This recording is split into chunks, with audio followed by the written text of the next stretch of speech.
Hey y'all, it's Monday, so here we are with a new Cannon Fire. The Jackets had a rare 4-game week with 2 back-to-backs, so it was a bit of a lot of stuff going on. Last Monday, we lost 1-3 in Montreal, which honestly, low-key my fault. I jinxed them in the last video. Sorry y'all, but it was also just an embarrassingly bad game. The only Blue Jackets goal came from Pierre-Luc Dubois, which is exciting because, Montreal's his home place, but the Jackets went through 5 power plays without scoring a goal. In fact, I'd go as far to say that sometimes it looked like Montreal was purposely getting penalties to keep the Jackets on the power play. I normally wouldn't even consider that, but with how obviously clear it is that the Jackets' power play sucks, it's something that popped into my head, popped around on the internet. I don't know, a little bit of conspiracy theory, but Tuesday's game against the Hurricanes was a little bit better. They're a tricky team to play for sure because they're just so similar to us that it's very hard to get anything done when we're playing them. But regardless, the Jackets were able to squeak out a 2-1 win in the shootout. The Jackets started Korpisalo, and it's his first start since he lost to Nashville at the beginning of the month. He looked really sharp. I think it's mostly due to the fact that he's been traveling up and down to Cleveland to get some games in when he can. But, wow, he played pretty well. Darling was very good, as he usually is. This was also Wenny's first game back from after his injury. As predicted, he took over Foligno's third-line center spot between Milano and Atkinson. Foligno moved up to the right wing on the second line, and Bjorkstrand moved down to the left wing on the fourth. Schroeder was a scratch that game, but then they very quickly sent him back down to Cleveland. So, the game in Montreal was also the first one that Murray was out of with an injury. It's upper body, pointedly not a concussion. It's just very unfortunate also, because he's been playing so well, exceptionally so, but he's just so prone to injury. But on the bright-ish side, Harrington got a crack at the lineup. He is the Jackets' extra D-man who can't be sent down to Cleveland without waivers, so he's just kind of been sitting in the press box for like a year. I'm really happy for him because, he's had to watch the younger guys get a chance to play D while he just, sits up there. And it's hockey, it's a business, there's no, feelings or whatever, but come on. Gotta be excited for a guy who gets to play after, sitting for literally 82 games. Friday game against Anaheim was chippy. It was a messy game. There were scrums, there were tussles, there were near fights, and there was a goalie fight. Yeah, Nick Foligno literally tried to fight the Ducks goalie. He kind of fought him, but then was pulled off him and started fighting another Ducks player. It was exciting. Very fun hockey to watch. In addition, it was revealed to us just before the game that Nudavara is also hurt. That's our whole third D pair injured.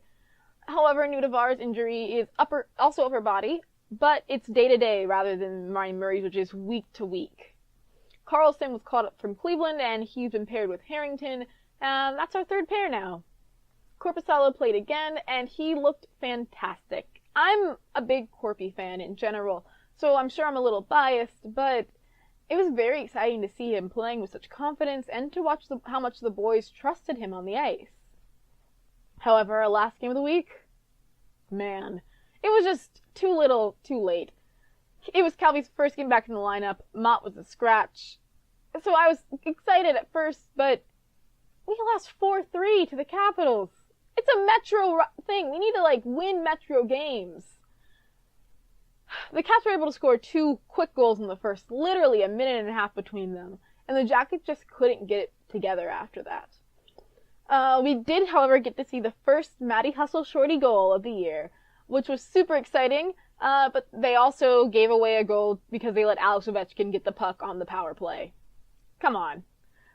Jenner took 2 really dumb penalties, but the second was kind of literally just because he fell down, so I don't blame it completely on him. The penultimate tragedy of the game was when, with a minute left, the Jackets pulled Bob. Our first line went on.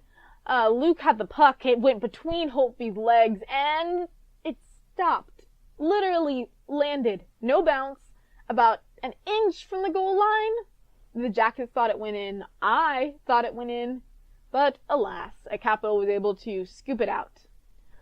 It was just very sad to watch. I saw a lot of people blaming Bread, but where was the rest of the team? We wouldn't have needed that goal. Like, that goal wouldn't have been necessary for the team if they hadn't all fallen over themselves in the first, or let the Caps score 2 goals, or let Alex Ovechkin have the puck in the Alex Ovechkin spot. Come on. I mean, like, winning is a team effort. Losing is a team effort. You can't just blame one player for one play and go on with it. Additionally, yesterday, Sonny Milano was sent down to the AHL. If you follow me on Twitter, you've seen me distressing about this, despite the fact that I called it in last video and have literally been saying that this was going to happen all week. I just really liked Sonny's play, and he was finally getting more time on ice. I was very hopeful, but he's not as versatile as Motte is. He always plays left wing, and the third line left wing is Calvy's spot, you know? So it's also very obvious that if he had been on the fourth line, if Tortorella just moved him down, 5 minutes a game isn't going to help him develop. It didn't before, it wouldn't now. Cleveland is going to be the right place for him. He's going to be able to get time on the ice, going to be able to really work on what he needs to work on. He's going to be able to grow and develop. Tortorella also said that he thinks Milano will be back up later this season. So, mixed bag. It's just very sad when a player you've been pulling for is sent down. But speaking of players that I'm pulling for, Pierre-Luc Dubois is doing excellently. His line, which I'll occasionally refer to as the PB&J line because that is the nickname that Luke said that he likes best, is the best line on the Jackets. And okay, it's the first line, so it should be the best, and it's Panarin, but Luke and Josh have been so good that it literally looks like Panarin's a third wheel out there sometimes. It's exciting, it's fun, and most of all, it is impressive. Long story short, Pierre-Luc Dubois was not a bust, and anyone who said that last year can fight me any day. I'm just very, very excited to watch him develop. But that is it for today. Hit that like if you liked it. Click subscribe if you loved it. I'm Lydia. This is Cannon Fire, and the Jackets are top of the Metro. Wow!